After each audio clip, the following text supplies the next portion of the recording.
Fidèles amis du petit écran, bonsoir. C'est avec un très grand plaisir que je vous retrouve très nombreux devant votre petit écran pour suivre l'émission La Voix de l'Évangile de l'Église protestante évangélique de Guinée. Dans cette émission, vous allez louer le Seigneur, l'adorer et recevoir le message de la parole de Dieu.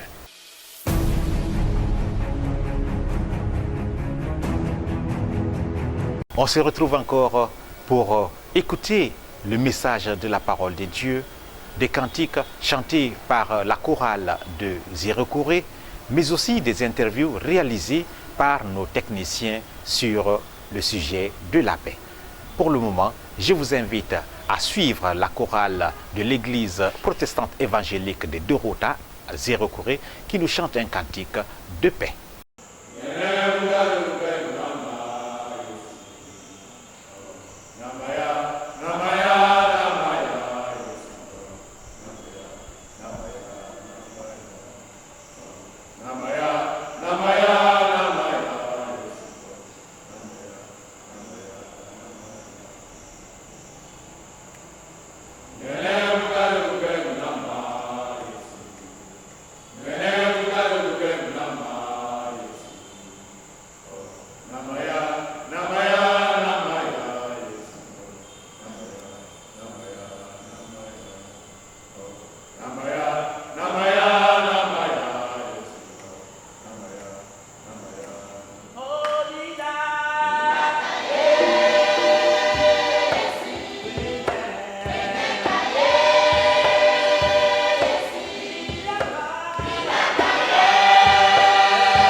venez de suivre la chorale de l'EPE de Dorota qui a chanté « Seigneur Jésus, tu es le prince de la paix ».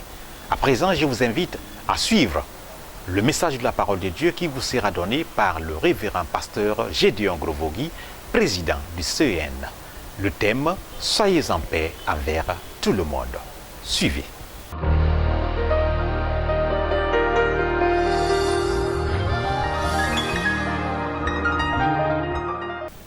Aimables téléspectateurs de l'émission La Voix de l'Évangile de l'Église protestante évangélique, bonsoir. En ce jour de la victoire de la vie sur la mort, je voudrais souhaiter à chacun et à tous mes vœux de joyeuses fêtes de Pâques.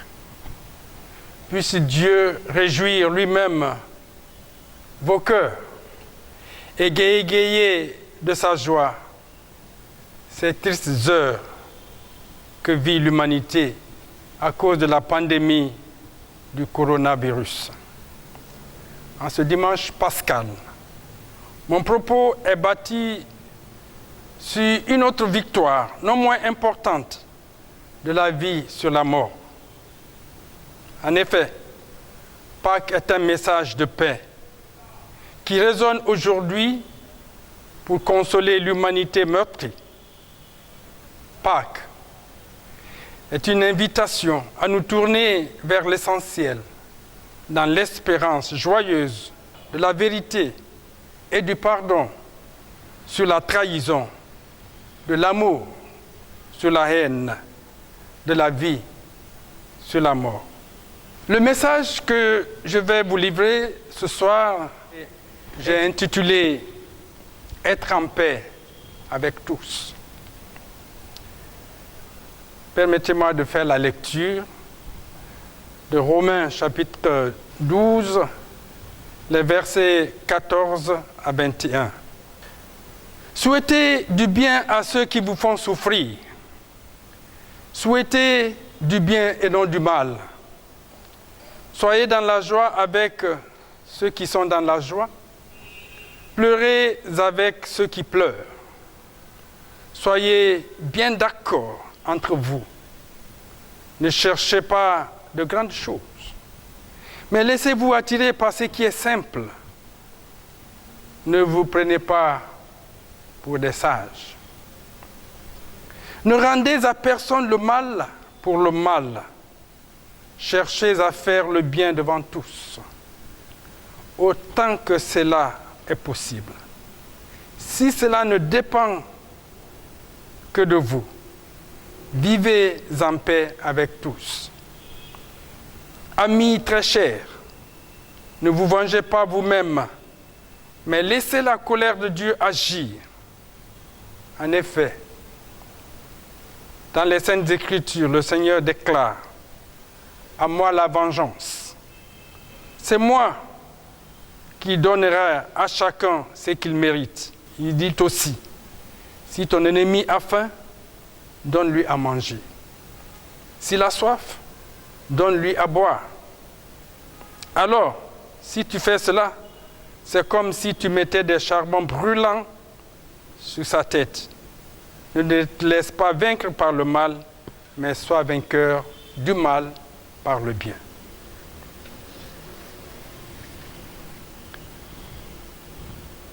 Pour compléter cette première lecture, une deuxième lecture que nous trouvons dans l'Épître aux Romains toujours, le chapitre 14, le verset 19. Ainsi donc, recherchez ce qui contribue à la paix et à l'édification mutuelle. Prions. Père éternel, en ce dimanche pascal, nous voulons remettre ces moments entre tes mains pour que, Père, tu inondes nos cœurs, tu inondes ces moments de ta présence joyeuse et surtout d'une écoute, Seigneur, qui impacte la vie de chacun pour nous apporter la lumière sur le chemin par lequel nous nous conduisons les uns envers les autres pour que, Seigneur, tu sois glorifié dans ce pays par Jésus-Christ en ce jour de Pascal. Amen. Le dimanche 22 mars 2020, l'Église de Guinée a vu certains de ses lieux de culte vandalisés, saccagés, incendiés et même causé des morts d'hommes dans la commune urbaine de Zérékoré en marge des élections couplées législatives et référendaires. Je voudrais adresser les condoléances de l'Église à toutes les familles éplorées. Priez pour leur consolation. Apportez nos vœux de rapide et prompte guérison aux blessés et notre soutien à ceux qui ont perdu des biens matériels. Les violences contre les lieux de culte dans une société croyante, dans sa grande majorité, sont injustifiées et injustifiables. Les lieux de culte restent des oasis de paix, des refuges protégés et sécurisés, même en temps de guerre. Profaner ces lieux relève de la haine, de la méchanceté de leurs auteurs et de leurs commanditaires. Nous regrettons et nous dénonçons avec la dernière énergie ces gestes de barbarie d'un autre âge. Nous sommes d'autant plus peinés que le temple évangélique de Dorota, de 2000 places, est pour la deuxième fois, comme en 2013, la cible d'un incendie criminel. Mais au nom de notre foi, nous venons offrir le pardon aux auteurs de ce crime. Le Christ Jésus a appelé ses disciples à pardonner 70 fois 7 lorsque l'apôtre Pierre, dans l'évangile de Matthieu, le chapitre 28, le verset 22, lui pose « De combien de fois doit-il pardonner à son prochain ?» Jésus lui répondit « Je ne te dis pas jusqu'à 7 fois, mais jusqu'à 70 fois 7, a répondu le Seigneur Jésus. C'est un appel à l'exigence absolue du pardon, que l'État guinéen mène des enquêtes pour retrouver les criminels de ces violences enregistrées à l'occasion de ce double scrutin ne feront que renforcer le climat de quiétude, de justice et de paix dans le pays. En offrant son pardon, l'Église souhaite participer à l'instauration d'un climat de paix. Le pardon est le moyen obligatoire pour atteindre la paix. La paix que nous voulons et que nous souhaitons au peuple guinéen tient sa source de Dieu. En effet, suivant la lecture qui nous a été faite dans l'épître aux Romains, le chapitre 12, les versets 14 à 21. Et peu avant le chapitre 12, dans le chapitre 5, l'épître aux Romains parle de la paix. Cette paix que nous trouvons en Dieu, grâce à l'œuvre accomplie par Jésus-Christ sur la croix du Calvaire. En effet, l'œuvre de Jésus à la croix nous réconcilie avec Dieu. Nous recevons gratuitement de Dieu la paix avec lui et nous sommes remplis de sa paix dès le moment où nous engageons notre foi en prenant à notre compte les bénéfices de l'œuvre de Jésus sur la croix. La paix qui en résulte produit deux effets. Un, nous sommes réconciliés avec Dieu.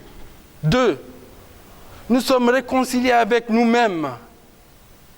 Et cela nous rend capables et forts pour faire la paix face à l'épreuve de l'adversité. La parole de Dieu dit, ne rendez à personne le mal pour le mal. Cherchez à faire le bien devant tous, autant que possible. Si cela ne dépend de vous, vivez en paix avec tous. Imaginons un instant ces paroles de la bouche d'un chrétien qui dit « J'ai trouvé la paix avec Dieu par Jésus-Christ. Je suis réconcilié avec Dieu en Jésus. Je suis un bon croyant ou une bonne croyante. » Mais la question de la paix avec mon prochain, avec le voisin, ce n'est tout simplement pas possible. Je ne peux pas y arriver. Ces gens sont trop méchants à mon égard.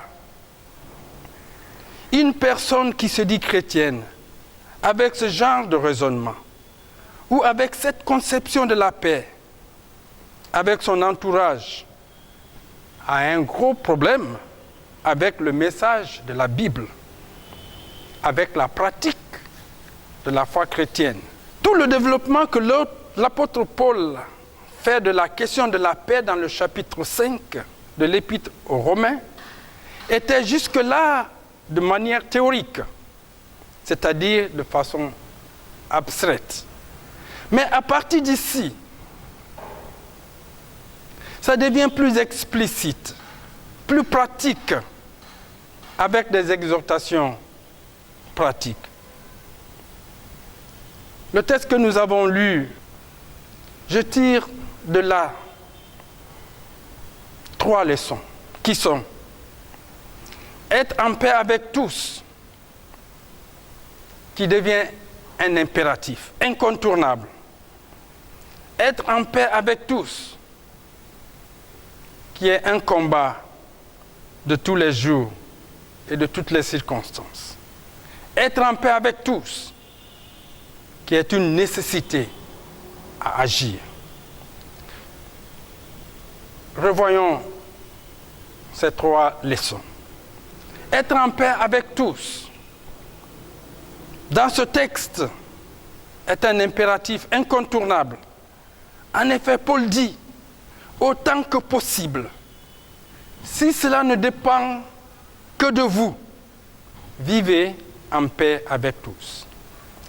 Dans un monde parfait, Paul aurait simplement dit, vivez en paix avec tous. Ou peut-être il n'aurait même pas besoin de parler de la paix, parce que la question de la paix ne serait même pas à l'ordre du jour, puisqu'elle existerait de facto. Mais non, nous ne sommes pas et nous ne vivons pas dans un monde parfait. La paix dépend des 2 parties, au moins. Du coup, l'apôtre Paul est obligé d'utiliser des paroles de précaution autant que possible. Si cela ne dépend que de vous, vivez en paix avec tous. Ce n'est pas facile d'être en paix avec tous, je l'avoue. Ce n'est pas aisé d'avoir toujours des relations paisibles dans son lieu de travail, avec des voisins, dans sa propre famille, dans son quartier et parfois même dans son propre pays, même dans son église. Pourtant, c'est bien une préoccupation que nous devons accomplir. Même avec les précautions utilisées par l'apôtre Paul, cela reste un impératif. Soyez en paix avec tous. Du coup, ça signifie que Paul ne voudrait pas envisager ou imaginer que ses lecteurs ou ses auditeurs puissent être à l'origine d'un conflit, ou qu'ils puissent entretenir une source de conflit, ou refuser d'entrer dans une démarche de réconciliation par un esprit de vengeance. On peut être en désaccord, ou on ne peut pas avoir d'atome crochu avec quelqu'un. On n'est pas obligé d'être les meilleurs amis du monde, Mais vivre en paix avec tous doit être un impératif pour celui qui a été réconcilié avec Dieu. L'impératif est encore plus fort dans l'Église, entre chrétiens. Il n'y a pas de plus grand contre-témoignage qu'un conflit entretenu dans l'Église. Comment croire, comment prêcher la réconciliation avec Dieu que nous proclamons si bien, si nous sommes incapables de vivre la paix les uns avec les autres? L'apôtre Paul pose cet impératif d'abord à l'Église, où les relations entre les personnes sont parfois tendues, où l'on vit parfois des divisions amères ou vives. Bien-aimés, reconnaissons et avouons-le, ce sont là des contre-témoignages de l'Église de Jésus-Christ dans le monde. Mais l'impératif ne compte pas seulement que pour les chrétiens. Certes, ça commence là, sans doute, dans l'Église, qui est appelée à être un îlot de paix. Mais cela concerne aussi toute l'humanité, les fils et les filles d'une nation, comme la nation guinéenne. Soyez en paix avec tous. Concerne aussi la paix dans nos familles, dans nos relations d'école, dans nos relations de travail, de voisinage et dans notre pays. C'est vrai, vous me direz, c'est facile à dire. J'en conviens. Mais il faut que ça commence avec cette prise de conscience et avec cette volonté première. C'est un impératif incontournable. Soyez en paix avec tout le monde. La deuxième leçon. En lisant et en scrutant attentivement ces paroles de l'apôtre Paul, soyez en paix avec tous, est un combat de tous les jours. Justement et concrètement, qu'est-ce que cela signifie? L'apôtre Paul donne quelques pistes avec des formules choc. Je vous en livre quelques-uns. Souhaitez du bien à ceux qui vous font souffrir. Ne rendez à personne le mal pour le mal. Cherchez à faire le bien devant tous. Le verset 17. Ne te laisse pas vaincre par le mal, mais sois vainqueur du mal par le bien. Verset 21. Des formules qui rappellent des paroles fortes de Jésus dans le sermon sur la montagne que nous appelons les béatitudes, où il est dit, où le Seigneur Jésus dit, heureux ceux qui font œuvre de paix, ils seront appelés fils de Dieu. Matthieu 5, verset 9. Vous avez appris qu'on a dit œil pour œil, dent pour dent. Mais moi je vous dis, si quelqu'un vous fait du mal, ne vous vengez point. Au contraire, si quelqu'un te frappe sur la joue droite, tends lui aussi l'autre joue. Matthieu 5, 38, 39. Vous avez appris qu'on a dit, tu dois aimer ton prochain et détester ton ennemi. Mais moi je vous dis, aimez vos ennemis. Priez pour ceux qui vous font souffrir. Alors vous serez vraiment les enfants de votre Père qui est dans les cieux. Je tire aussi une autre leçon de cet appel à la paix, qui devient un principe de combattre le mal par le bien. L'apôtre Paul dit, ne te laisse pas vaincre par le mal, mais sois vainqueur du mal par le bien. Ce verset est particulièrement intéressant parce qu'il parle d'abord de ne pas se laisser vaincre avant de pouvoir être vainqueur. Il faut livrer un combat contre soi-même pour pouvoir être vainqueur ou pour pouvoir se déclarer tel face au mal par le bien. Jésus lui-même, alors qu'il n'avait pas de péché, a dû mener ce dur combat. En effet, à Gethsemane, dans le jardin de Gethsemane. Il a livré une lutte pour accepter le chemin de la croix. Chemin par lequel il vaincra le mal par le bien. Comme cela ressort de cette célèbre parole. Père, pardonne-leur, car ils ne savent pas ce qu'ils font.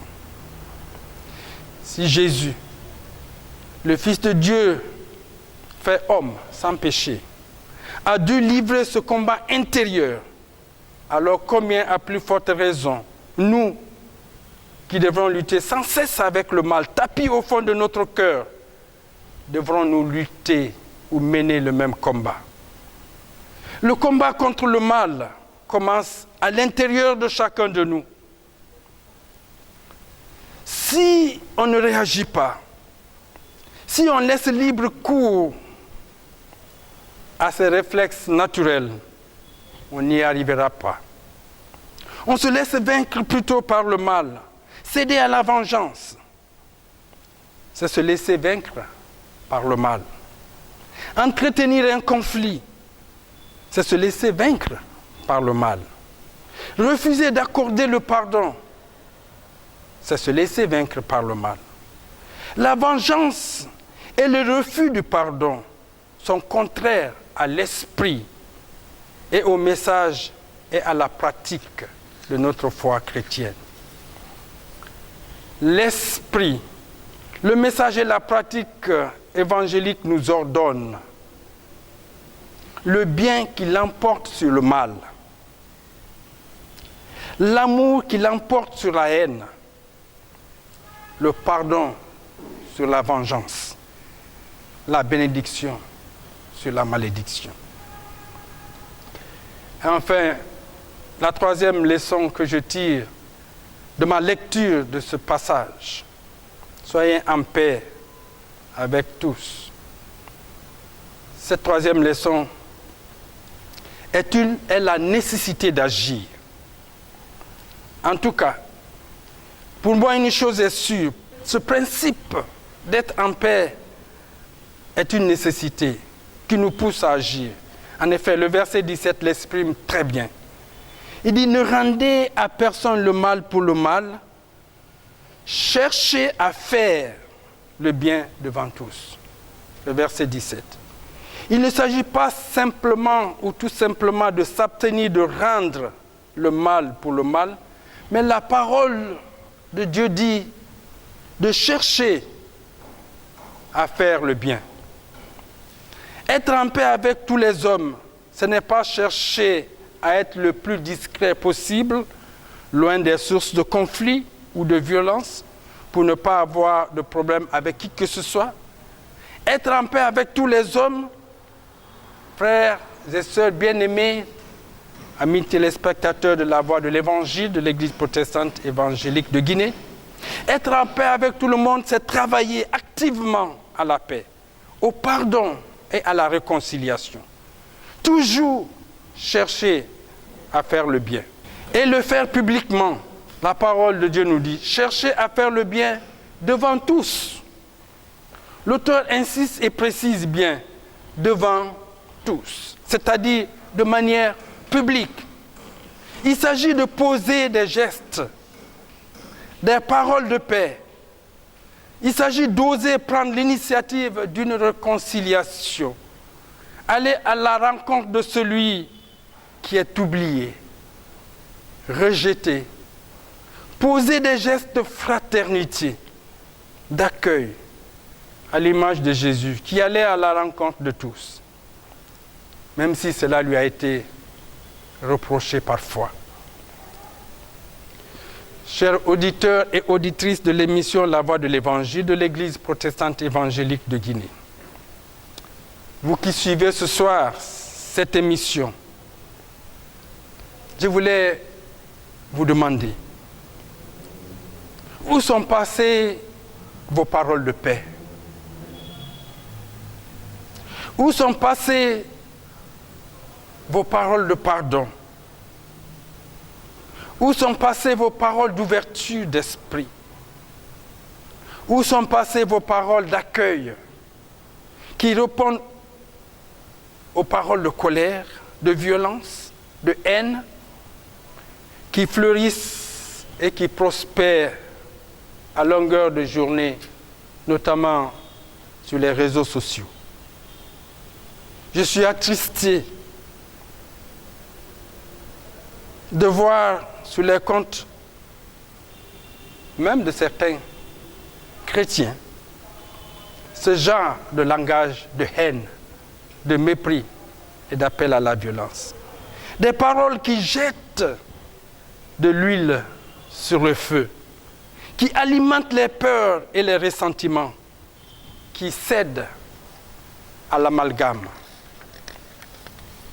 Je vous rappelle encore ces paroles de Jésus qui disait dans les béatitudes, et là je paraphrase, « Ce sont les artisans de paix qui seront appelés les fils de Dieu. » Tous vos gestes de paix sont les bienvenus face aux gestes de haine et de violence, d'exaction qui malheureusement frappent notre pays. Chaque geste posé dans le quotidien est important et compte énormément. Bien-aimés frères et sœurs, amis téléspectateurs, je m'en vais terminer par ceci. Ce cri de cœur sur cette situation qui a prévalu dans la soirée du dimanche 22 mars dans la commune urbaine de Zérékoré et qui a laissé des stigmates. L'existence actuelle de ces lieux de culte éventrés et profanés, avouons-le, est un échec de notre bon vivre ensemble dont l'État est le garant. Ces stigmates sont une plaie béante du tissu social. Nous sollicitons ici, humblement, à l'État de vite aider à cicatriser comme il s'est solennellement engagé à le faire. Nous voulons ici remercier vivement le gouvernement de ce geste et de cet engagement très fort en face de l'opinion nationale et internationale. Par ailleurs, nous sollicitons qu'à l'avenir, que les temples et autres lieux de culte sacrés et consacrés soient surveillés et sécurisés, en priorité, en même temps que les symboles de l'État dans ces zones dites sensibles, pour éviter qu'à l'avenir, de tels événements ne se reproduisent. Au reste, je veux vous laisser avec cette réflexion à méditer à chacun de vous qui me suivez dans cette émission. Si je dis, je suis en paix avec Dieu, je suis un bon croyant, mais avec mon prochain, je m'en fiche, ça pose problème. Notre relation avec Dieu doit impacter nécessairement notre relation avec autrui. Alors, si nous sommes en paix avec Dieu, nous devons mettre tous nos efforts pour être en paix avec tous, comme Paul le recommande. C'est une question de cohérence, c'est une question de logique, c'est une question de mise en pratique de notre foi, de nos croyances. C'est un impératif incontournable, je l'ai rappelé, je l'ai dit. Et c'est un combat de tous les jours qui nous pousse à agir. Frères et sœurs bien-aimés en Christ, vous qui avez eu le privilège de suivre cette émission, ma prière et que le Seigneur fasse de vous des artisans de la paix dont notre pays a besoin en ces heures difficiles. Que le Seigneur qui nous a donné cette opportunité de nous adresser à vous, de vous à nous, que ce message soit une source de paix pour vous, pour vos familles respectives. Que le Seigneur vous bénisse. Amen.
Le Saint-Esprit vous a guidé et vous avez bien entendu le message de la parole de Dieu. J'espère que ce message est tombé dans des bonnes oreilles. À présent, notre équipe technique a fait un tour pour tendre le micro à certains citoyens. Je vous invite de suivre ces interviews.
Pardonne-nous nos offenses.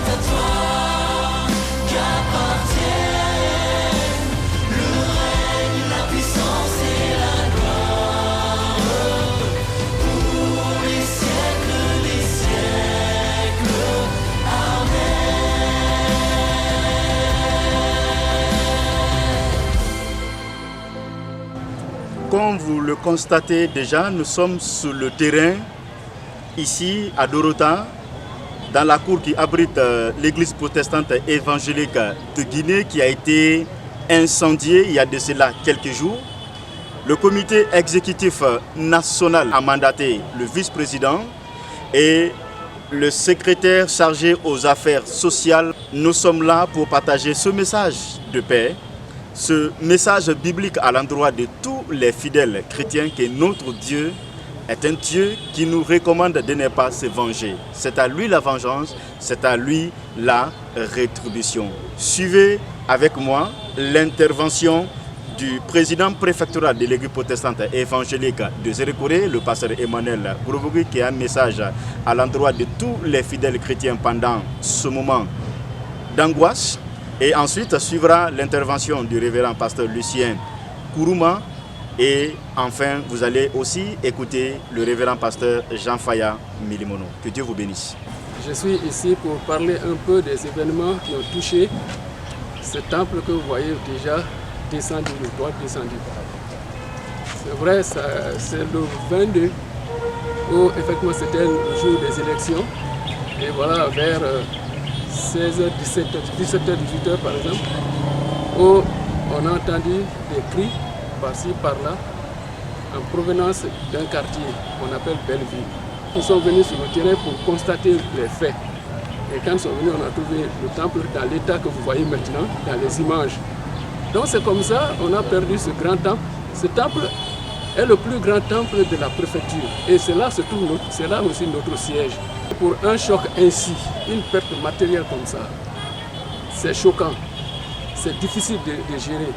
C'est difficile de supporter. En réalité, ça suscite même une grande vengeance du cœur de ceux qui ont été touchés.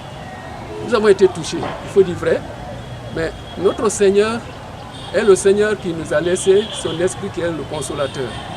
Il n'a pas mis son esprit dans son peuple, dans son église, pour se venger. C'est pourquoi je veux encourager tous les chrétiens à espérer que ça c'est matériel, de ne pas avoir l'esprit de vengeance. Parce que la Bible dit, ne vous vengez pas, mais à moi la vengeance, à moi la rétribution. Donc nous sommes des forgerons de la paix. Donc même si nous sommes touchés, gardons le sang-froid, demandons l'aide du Seigneur pour nous mettre dans la paix et puis aider d'autres personnes. Nous sommes appelés à apporter la paix de notre Seigneur. Et nous le faisons en apportant aussi la parole de Dieu. Ces gens qui ont causé de tels dégâts, c'est des gens, c'est parce qu'ils ne connaissent pas Dieu. Ils ne connaissent pas Jésus. Parce que s'ils connaissaient, ils n'allaient pas agir comme ça. Et donc, nous devons prier pour eux, pour qu'ils parviennent à une repentance. Dieu est capable de les toucher et changer leur cœur, leur vie. Je voudrais vraiment vous encourager à redoubler d'efforts dans la prière et non dans la vengeance. La vengeance n'apporte rien et cela ne plaît pas à notre Dieu. Je suis en visite, comme vous le constatez ici à Zérékoré, par rapport à la situation qui a prévalu ces derniers temps liée aux élections. Comme vous pouvez le constater, l'église protestante a été victime, en ce sens que nous sommes dans le temple qui a été incendié. Alors par rapport à ça, mes sentiments sont mitigés, en ce sens que j'appelle au calme, mais surtout j'invite à l'occasion les autorités sur le plan local à prendre des dispositions pour ne pas que de tels cas se répètent. Il faut rappeler que c'est la deuxième fois que ce temple est incendié. La première fois c'était en 2013 pour les mêmes événements qui a opposé les communautés. Et encore, nous enregistrons la même chose en cette période électorale. Et je voudrais vraiment que les autorités songent à mettre un PA dans les environs ou à créer une gendarmerie de proximité à côté pour vraiment non seulement ce lieu, mais pour d'autres lieux, parce que nous apprenons que même des mosquées ont été touchées dans les environs. Alors c'est le lieu de remercier tout de même le gouvernement qui s'est engagé à travers notre ministre de tutelle, le secrétaire chargé des affaires religieuses, et qui s'engage à rebâtir ce temple. Voilà, comme vous le savez tous, le président a pris des décisions très nécessaires dans le cadre de la lutte contre cette maladie, coronavirus. Et nous voulons inviter les fidèles chrétiens à tous les niveaux au respect de ces décisions. Ça va dans notre bien, parce qu'on ne peut être un bon chrétien, un bon serviteur de Dieu que lorsqu'on est en bonne santé. Et je pense que cela, c'est pour vraiment notre santé. Cela, c'est pour que nous soyons individuellement à l'abri de cette maladie, mais collectivement à l'abri aussi de cette maladie. D'ailleurs, au niveau du comité exécutif national, le président a pris une décision pour, dans le cadre de l'application de l'état d'urgence, du discours du chef de l'État, président de la République. Nous invitons tout le monde, partout où il se trouverait sur le territoire guinéen, même si c'est dans un village, de respecter cette période et de respecter les conseils sanitaires qui ont été donnés. Et comme je l'ai dit, je me reprends, c'est pour le bien de nous tous. Nous sommes en mission de l'EPEG. Compte tenu de ce qui s'est passé à Zérekoré, notre communauté protestante a été victime.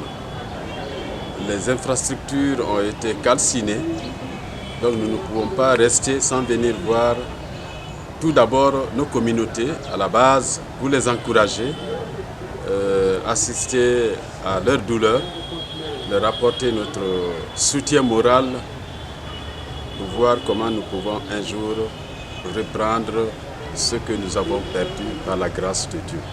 C'est l'objectif de notre visite, mais c'est juste pour mettre l'accent sur l'encouragement de nos communautés ici sur le terrain. En tant que croyant, les attitudes d'abord que je tiens, c'est d'abord respecter d'abord l'hygiène sanitaire. Il faut respecter les différents critères qui ont été élaborés, éviter les contacts, se laver les mains, éviter également de trop se promener pour être en contact avec des personnes. Je pense que c'est le plus important et éviter également la vengeance parce que la destruction des édifices, moi je pense que ce n'est pas la première fois à laquelle nous assistons. On a vu Zérekoré, ce n'est pas la première fois. Mais je pense que l'attitude du chrétien dans cette situation, c'est d'abord la paix parce que notre Seigneur est un Seigneur de paix. Nous devons d'abord sensibiliser nos prochains, nos amis, nos collaborateurs afin de laisser la vengeance à notre Seigneur Jésus. Il est la seule personne à pouvoir répondre à toutes ces personnes. La persécution n'est pas une chose qui date d'aujourd'hui. Mais je pense que face à cette situation, ce que nous devrions faire ou ce que nous devons avoir comme attitude, c'est de prier pour ceux qui persécutent les chrétiens, mais également ceux qui détruisent les édifices, de pouvoir prier pour ces gens, parce que je pense qu'en priant pour ceux-ci, ils pourront comprendre que réellement, ce qu'ils sont en train de faire ne sont pas des choses qui glorifient Dieu. Pour nous, les enfants de Dieu, la manière dont nous devons nous comporter maintenant, comme le chef a recommandé de laver premièrement les mains, nous devons d'abord laver nos mains. Nous devons aussi mettre des masques. Maintenant, ce qui est primordial pour nous, les chrétiens, nous devons prier Dieu partout où nous sommes. Même là où je suis en train de vendre du maïs, je dois prier Dieu pour que Dieu lui-même éradique cette maladie sur terre. Parce que si je pense, il y a beaucoup de souffrances, il y a beaucoup de personnes qui meurent, beaucoup de personnes qui souffrent. Vraiment, personne ne sort et c'est difficile pour nous. En cette période, on nous a dit de fermer les lieux de culte pour un temps. Mais normalement, on devrait aller dans les lieux de culte pour prier. Mais si le chef décide de fermer les lieux de culte, nous devons fermer parce que même Dieu dit d'obéir. Donc nous devons obéir en fermant les lieux de culte. Maintenant, comme ça s'est passé ainsi, si ton ami te fait du mal, même dans le film de Jésus, il a dit que quand ton ami te gifle d'un côté, tourne-le-lui de l'autre côté et qu'il le gifle. Mais donc, en tant qu'enfants de Dieu, nous devons vraiment, comme on nous a fait cela, nous allons tourner nos regards vers Dieu et nous allons prier contre l'esprit mauvais qui est entré en eux pour faire ce mal, afin qu'il sorte d'eux pour toujours. Et maintenant, nous demandons que nos chefs nous aident à réparer les dégâts causés. Madame Diaby, na quartier Petit Simbaya. Il faut rater contre Filina la Guinée Kabirima. Parce qu'à Barafie Bébé Nankana Yamanema. gi fure fere yo mun ala gine kabe abara wo mobiliser gbegbe kana giler ma mubili ndor bangi mu wali fe sesi ena ke wali na ngum manaki na mu fa wombe e mu la mera église kana e mu la mera mosquée kana parce que pendende no fa wom na ngoro ko wonna ngun sa ma jami na mo wonna ngun sa église ba wonga ala magandi ala gadie womma ala ga hayri da so wombe kono hali ko won ala magandi madenna ke wonna ga meni kana donc ali mane atone yo mu na wombe donc on tan na fala mambore Guinée be anu kame ira na fe mo li benyi église kana fe mu fa mosquée kana fe mu fa na mo li mu fa fe kan mala kala kono womma amu fa ma fandi. Bon, en tant que croyant, la première des choses c'est de respecter les autorités et de respecter ce qu'ils disent concernant l'hygiène et surtout le confinement. Si l'État nous dit de ne pas sortir, c'est de veiller sur ça et rester tranquille. Surtout les enfants, de prendre soin aux enfants. Ce qui s'est passé à Zérekouré, je ne peux dire qu'à mon confrère chrétien de laisser calme et se confier à Dieu. Mais tant que chrétien, on ne doit pas se venger. On doit rester serein et rester calme et à l'écoute de Dieu. Au primo, en tant que croyants, nous organisons des moments de prière pour juste se confier davantage au Seigneur, pour nous épargner de ce fléau, ou ceux qui sont atteints de ce fléau pour qu'ils puissent avoir une meilleure santé. À l'intérieur, ces exactions, ces barbaries qui se sont passées, nous déplorons ces faits. C'est vrai que nous sommes dans un état de droit et piller les édifices, je pense bien que cela n'est pas une solution. Nous qui avons reçu ces coups, vouloir aussi nous venger, ça ne serait pas aussi une bonne chose. Alors moi, de mon côté, j'en appelle à chacune et à chacun de nos fidèles de préserver la paix, de promouvoir la paix, de dire la paix et de s'unir davantage. Nous pouvons être au-dessus de tout ça, ça nous est arrivé, mais l'Église, en tant que croyant, ce n'est pas à nous de nous venger, mais Dieu saura venger qui et à quel moment.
suis sûr que vous avez été très bien servis tout au long de cette émission de la Voix de l'Évangile de l'Église protestante évangélique de Guinée. Merci à l'équipe technique qui nous a permis de produire cette émission.